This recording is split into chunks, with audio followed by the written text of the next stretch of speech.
I welcome you all to this edition of Illuminate by Meritto. For those who don't know, Meritto is the operating system for student recruitment and enrollments, enabling education organizations to grow their revenue, boost productivity, optimize marketing spend, enhance student experiences, and increase enrollments worldwide. Trusted by over 1,200 plus education organizations, from edtech companies to higher education organizations, Meritto streamlines processes for sales, marketing, admission, finance, and operations team. Meritto empowers 1 billion student engagements annually, processing 100 million inquiries and managing 5 million applications on average. And for those of you who are onto their first Illuminate by Meritto webinar, it is a series of live webinars where we bring you the latest insights, best practices, and technology on everything about student recruitment and enrollment. We host expert speakers from Meritto alongside experts, thought leaders, and decision makers from the world of education, offering unparalleled insights for the education industry. And today we have Ms. Neeta Shetty. Ms. Neeta Shetty is an esteemed education leader with 28 years of experience in British curriculum schools in Dubai. As the principal of Al Diafa High School, she has been the forefront of academic excellence, innovation, and technology integration, leading to the schools to Microsoft Showcase School Accreditation. A recipient of Sheikh Maktoum bin Rashid Al Maktoum Cambridge Award, Ms. Shetty is known for her data driven approach, strategic leadership, and commitment to holistic student growth. Get ready to gain valuable perspectives from her, and we welcome you, ma'am. Thank you, Tanya. Thank you, ma'am. Can you hear me? Yes, ma'am. Very well. All right. Sure Thank you so much. much. Yeah, thank you so much, Tanya and Meritto, for giving me this opportunity, because I believe after having been in education for so many years, I want to give back to the community, and I see this as one of the channels for that. Thank you. Right, ma'am. Thank you so much. And I'm sure that you have a lot to share with us today and about Al Diafa High School and yourself. But before that, let me give our audiences a brief introduction about the school. So, Al Diafa High School, Dubai, established in 1982, has grown from a humble nursery with just 2 students into a thriving British curricular school with over 1,900 students from diverse nationalities. With a legacy of over 4 decades, the AFA is known for its holistic approach to education, blending academic excellence with character building and innovation. Now, housed in the modern campus since 2001, the school continues to be a beacon of inclusive learning, community spirit, and future ready education, staying true to its ethos of let their light shine. So, Ms. Neeta, your career spans nearly 3 decades, as I just mentioned in the introduction also. Yeah. And yeah, during which you've been at the forefront of educational leadership in Dubai. You've witnessed the evolution of schooling models and student expectations, and even the role as educators. So, to set the stage for our audiences and for this webinar, could you share a bit about your journey in education and your current role as the principal of Al Diafa High School? Thank you, Tanya, for that question. I'm very happy to share. As you rightly mentioned, I've been in education for 3 decades. And for all these 3 decades, I've been in Dubai, and my experience has always been rooted in British curriculum schools. I'm very passionate about teaching and learning, but I've seen a monumental shift in the way we, taught 3 decades back and how it's being taught now in classrooms.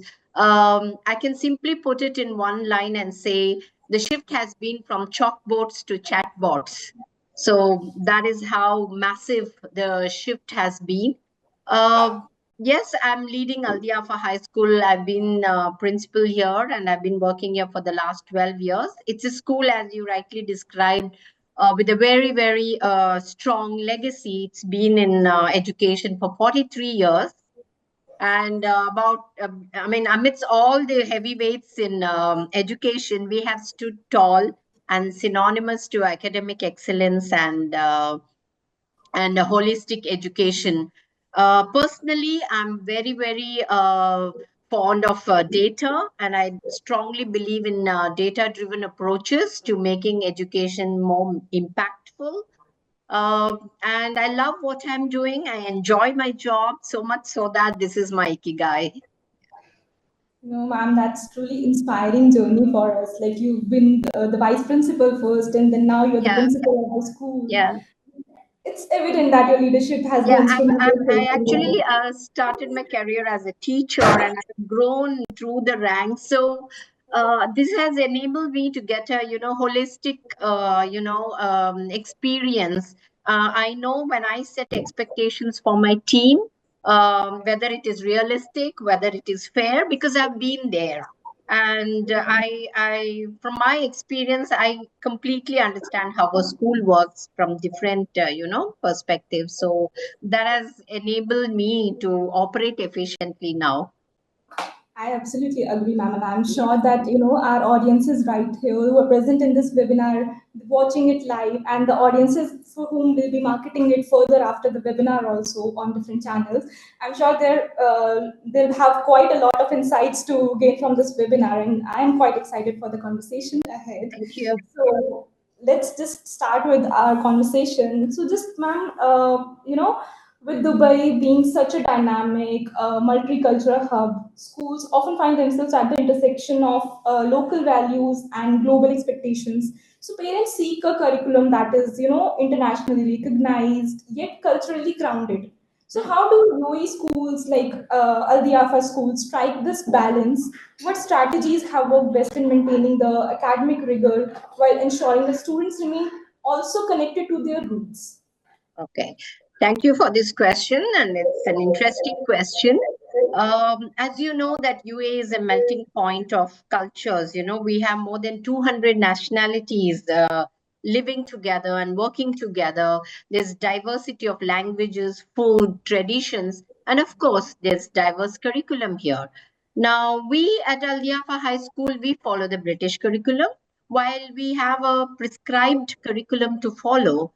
That is not it. So this is whether you're following IB or British or American, every curriculum comes with a framework which we are entitled to follow, but we don't just follow that. We enrich our curriculum keeping two other things in mind. One, the vision and mission of the school. So what do we want our students? And of course, if you see, the vision and mission always boils down to producing global citizens to make students globally competent, and two, of course, the local and the national requirements.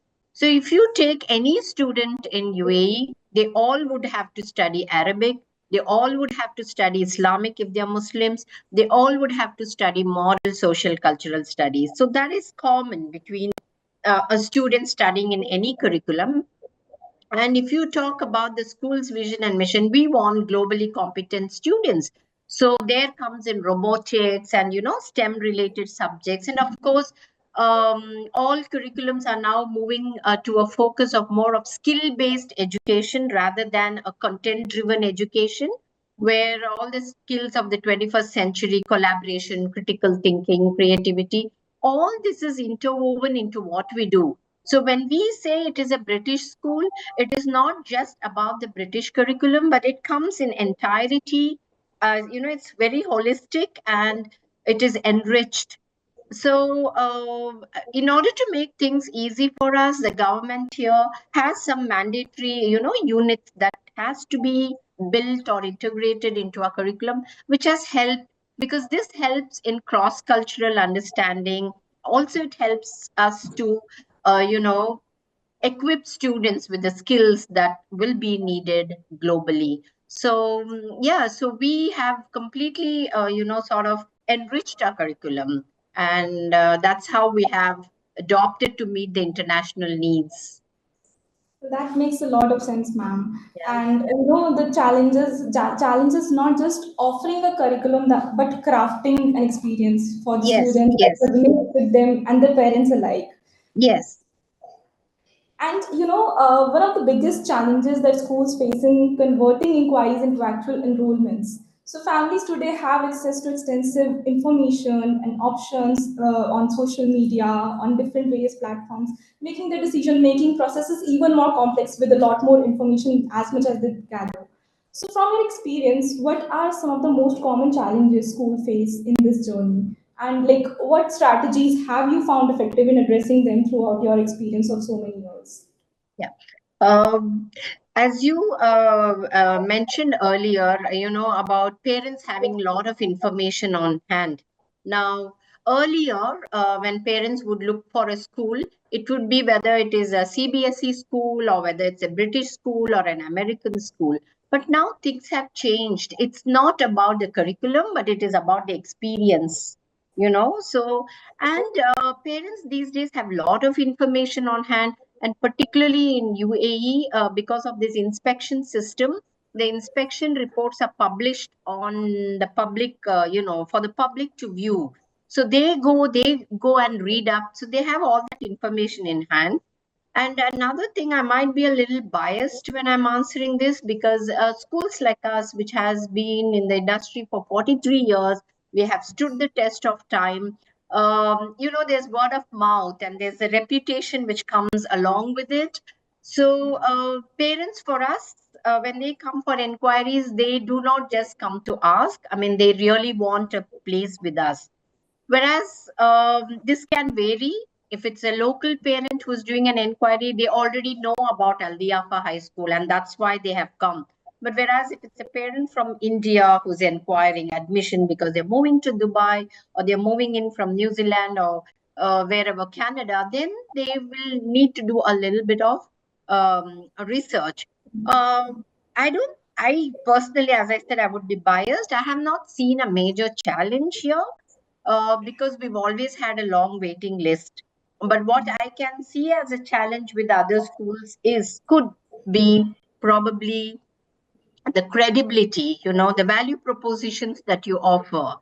So if that is strong, uh, turning an inquiry into an enrollment is not at all a problem. So I think the challenge could be there.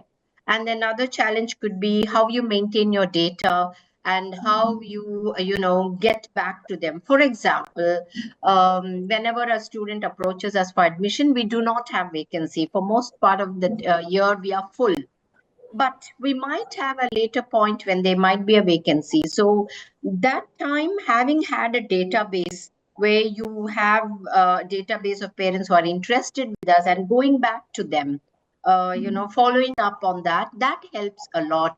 So I believe one of the challenges to people could be follow up, because follow up is very important, and having a strong admissions officer is also very important, because I think I'm very lucky with that. We have someone who's very passionate. So just to summarize, I think it is mainly the reputation of the school and the value proposition, which is going to be attracting students and change that inquiry into an enrollment. Right, that's a great perspective, ma'am. And the enrollment journey doesn't end with an inquiry. It's about building trust, providing Yes, clarity, and as yes, you said, that ensuring a seamless experience. Much like how we've also, we keep on solving for our customers and equipping them with to centralize and optimize their processes, be it with data-driven insights or like that. So, moving over, getting students enrolled is just one piece of the puzzle. Is that what we discussed right now? yeah, So, absolutely. yeah. So, ensuring that they thrive academically Hmm. and personally as well is where the real challenge begins. Yeah, this So, is this is yeah, something I closely connect with, right. because changing an inquiry into an enrollment for me is more of an administrative thing. But Mhm. once the child is enrolled with us, that's where the education or the educators, have to come in strongly, right from onboarding the student till they leave out of us, and then later on, even as alumni, that's where we at Al Diafa build that connection. So as soon as a child joins in, how you make the child feel welcome, how they might have come from different schools, different curriculum, to make them feel at home. So for me, the first and foremost thing is the well-being of that child. Create that environment where the child is going to thrive, That is first and foremost. Second comes in data and the the academics part of it, the extracurriculars. So again, being a data person, I ensure that all students who come into my our school do a test in maths and English. So we sort of have a baseline as to where this child stands. And then we also look into the cognitive ability data, which we call as a CAT4. In UAE, all schools do that. So that tells you the potential of the child. Okay, if he has not performed well in the test, what is the potential says? Does he have above average potential, or he has average or below average potential? This data is very, very helpful. And then not only this, we also collect data like whether the child is good in sports or music or art or whatever. And then this data is shared with the respective teams, so having this sort of an approach helps us to cater to the needs of the child and develop and nurture that child. And on and off, we revisit. There are constant checks to revisit and see, okay, is the child performing? Is the child progressing? So I believe in a philosophy that irrespective of where the starting point is, every child has to progress. And what are we doing about it to ensure that the child is progressing? So that is a question I keep asking my leaders often. And I personally meet with the children to ensure that my first question to them is, are you happy? Are you safe? Do you want to come to school every day? So if that baseline is achieved, and then you can build anything on the child. And not only in that, as the children grow into secondary school, what are the careers they are interested in, what are their aspirations, so how is that being taken forward? So we have career counselors here who take care of that need, and we give a head start as much as early. We don't say grade in the British system, we say year 8, as early as year 8. We have industry specialists coming and speaking to students. We start building that interest right from an younger age, so they know what they have to do. And even after they step out, graduate, we keep in touch with them to see where they are placed, which university they are into. And we have a very strong alumni database as well. So it is from day one and beyond is where, that journey of enrollment starts for us. For me, an enrollment is not just another number on the list. It is about an to the optimum, and we cater to that. Right, and that's a great way to frame it, ma'am. If I could conclude what you just said, so a well thought out student journey lays the foundation for long term success, helping institutions foster well rounded individuals who are ready to take on the world. And of course, Yes, personalization in education nowadays isn't just about adaptive learning tools. It's about empowering educators also with insights to make informed decisions, so much like how data-driven solutions support institutions in their student engagement strategies as well throughout their journeys. So also talking about another, thing that is at the forefront in all the landscapes everywhere around the globe in the education industry is technology. It has transformed the way schools operate from yes. AI-driven assessments to digital learning platforms also. So with technology transforming the way schools operate, what are some technological innovations or tools that you believe have had the biggest impact on improving student recruitment, engagement, and outcomes throughout the student journey till the time they, pass out? So, what's your say on that? See, we've always had this vision. We always had this digital vision for Al Diafa, where we wanted all our students to be, digitally savvy, getting them ready for the world outside. But I think we all know that COVID-19 has acted as a catalyst to this change. Overnight, we had to shift gears and move on to, a Microsoft Teams lesson, and we had to get all children used to this new way of teaching and learning. Since then, we haven't, though there are merits in old school of teaching, we haven't fully withdrawn all that. So, to be honest, we still have that blended approach where we have, assignments still set on teams, students still turning in their assignment on teams, as well as, of course, we have the face-to-face learning happening. One of the major thing for us has been we being recognized as a Microsoft Showcase school, where we try and optimize all the tools. So we use all the Microsoft Showcase tools.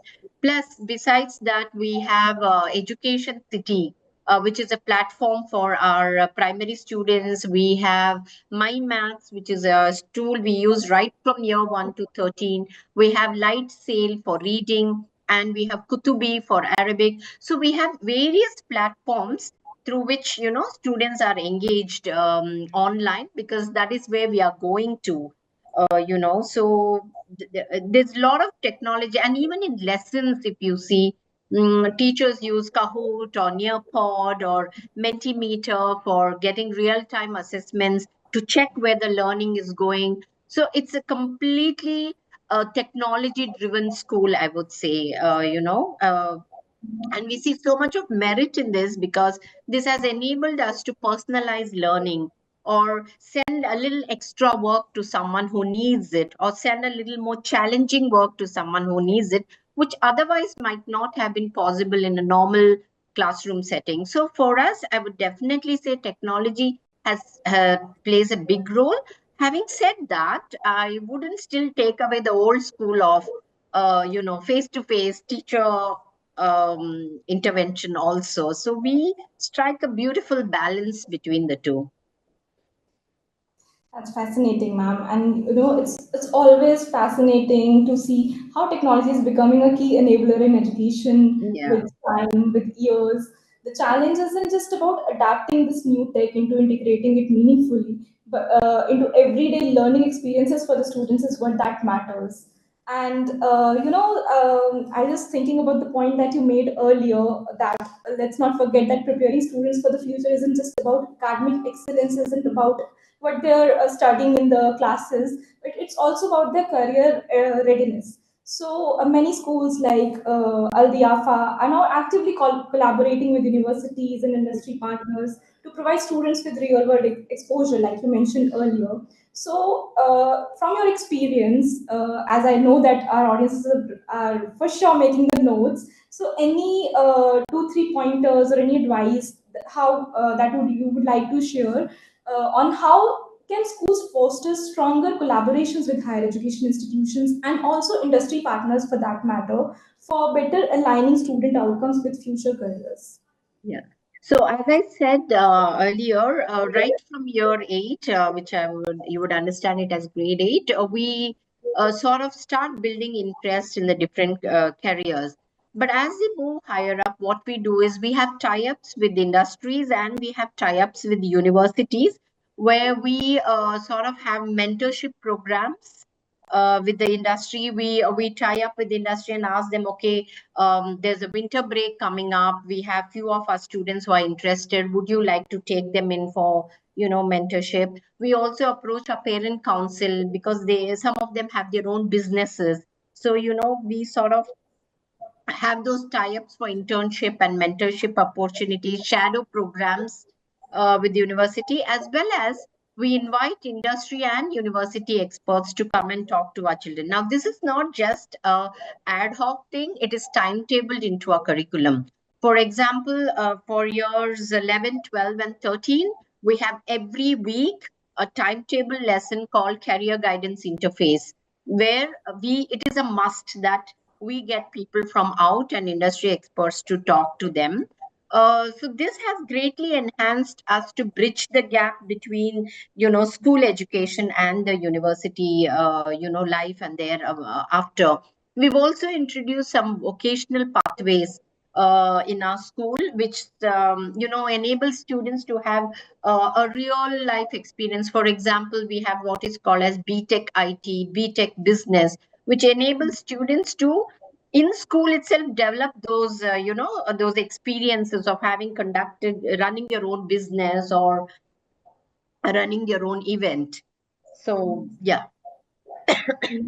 That's something that is going to be really helpful for people who are watching this webinar, or even for the matter, the people who will be watching the recording of this. So, bridging the gap between school education and industry expectations ensures that students don't just graduate with knowledge, and also with the practical skills and clarity about the future. And parents, of course, they feel confident about the student being at the right place. So, let's, ma'am, just come to the institutional standpoint. So it's crucial to measure success beyond just the numbers of enrollments. Correct. And yeah, so what metrics or KPIs do you believe are most critical in assessing the effectiveness of enrollment to outcome strategy of a student's journey throughout? And what are some of the KPIs that you prefer to use at Al Diafa regularly? See, for me, one of the KPIs is definitely, as you mentioned earlier, what percentage of inquiries actually end up in enrollment. So the percentage of inquiries that come in and the enrollment, that percentage tells me that, okay, people want to come to our school. Second, the student retention rate. So if children are just coming and they're leaving us after 1 or 2 years, that's not a good thing. So when they are leaving, they better be leaving because they're moving the country and not because they want to change schools. That is another KPI.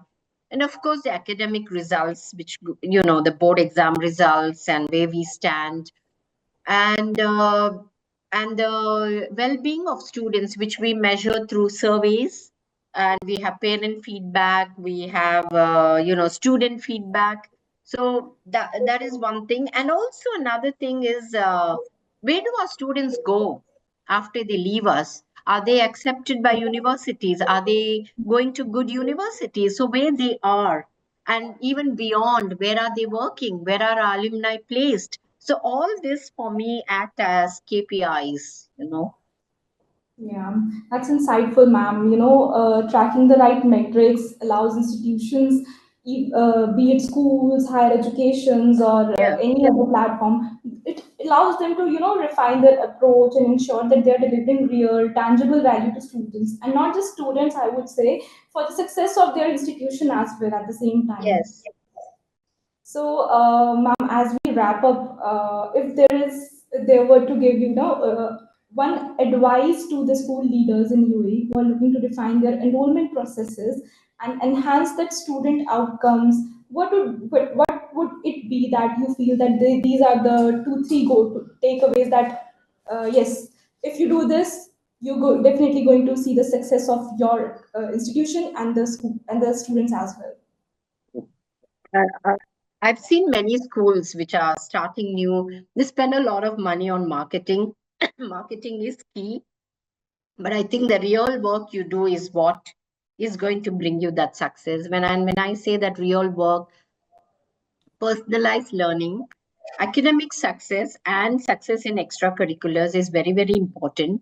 But what is very, very important is students being happy, students feeling safe, students wanting to, come to school every day, and that atmosphere is very, very important. And for me, happy students means happy staff also. Only if there are happy staff, you can have happy students. So I believe, irrespective of the curriculum you follow, the bedrock of education is happy students learn better.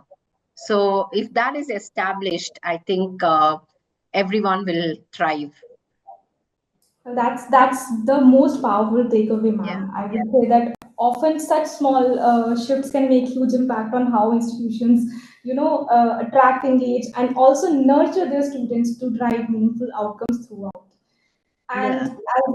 as our conversation draws to a close, I really appreciate the valuable insights that you shared with us today. So this has been an incredible, enriching discussion, ma'am. And respecting the time, your time, and our audience's time, I would like to bring this discussion to a closure. So your insights on balancing global competitiveness with local identity, personalized learning, leveraging technology, strengthening student outcomes, and beyond that, maintaining a seamless student experience throughout the journey has given us a lot to think about. And I'm sure that audiences have something that they would definitely want to go back and, if they're making the notes, they definitely go to these notes and we're going to their admission offices and all and sharing these insights. And the same goes for the people who would be watching this recording, and they'll just and as we'll be promoting this webinar on the different platforms. To wrap up, if you could offer a few insights for our audience on how do you envision the role of schools evolving in the next 5-10 years, be it globally and particularly in the UAE's competitive educational environment. So what is your say on that? See, definitely, we all are very much aware. Like technology is going to be playing a very, very key role in the transformation of education. But it is not just technology, it is also inclusiveness.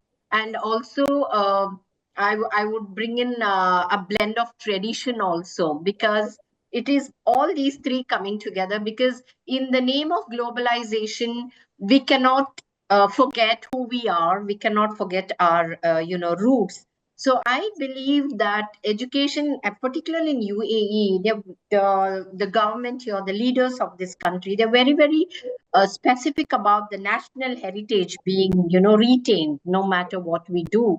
But with that, they're not stopping, and they're going full on with technological advancements also. So I see the way forward to education is, more of a competency-based, curriculum rather than a content-driven curriculum, and also vocational pathways that can be introduced, as well as it is not just about what to say, building skills, but also seeing where they are, making sure they are landing in the right place. So that is where I see the education will be going in the 5 to 10 years. And also people are also focusing on long-term tests and long-term exams, but that has to change. I would advocate more of a portfolio driven assessment rather than an exam driven assessment, because now information is out everywhere. What we are testing through exams is how much the child can retain, but I think it should be more about how much the child can apply. So it's going to move more in that direction. And for this, maybe introducing micro credentials and certifications might help along. It need not be just a test exam kind of a system. It has to move into more where children can actually showcase or apply their learning. That is where I see learning moving forward. That's very beautiful take, ma'am. And as we are drawing close to the discussion, I just it's always very good. It's very exciting to host you, and as you were also a part of our MENA chapter of Evolve, and I have to ask you this: how was the experience for you? Any behind the scenes stories or moments that stood out for you that you can share with our audiences right now? You're talking about the The MENA MENA chapter. chapter, yes, Yes, ma'am. personally, I think that was great learning, because I am one who tries to learn from every conversation I have, or every experience that I have. I try to learn, and I think we had some great insights into higher education and what they are doing there, and and to see how what we are doing also is something they are trying to do. So for me, that whole event was great learning, and it was very interesting to hear experts from different, sectors speaking. I look forward to more of such, sessions. I think it was all in all a great learning for me. Thank you so much, ma'am. It's been an absolute pleasure for having you here with us today. Thank you for sharing your expertise, and we hope to continue these conversations in the future, also diving into different aspects in the future. Thank Thank you, you. Tanya. I think you've been a great host. Thank you. And it's been a pleasure. And I do not mind coming back again on this show and share my 2 cents of advice. Hopefully, ma'am, very soon in the near future. And for all our attendees, thank you for being part of this Illuminate by Meritto webinar. If you found today's conversation valuable, stay tuned for our upcoming webinars also, where we continue to bring you the latest trends and strategies shaping the education landscape. And don't worry, this recording, you'll get this soon. Thank you. Thank you, Tanya. Thank you.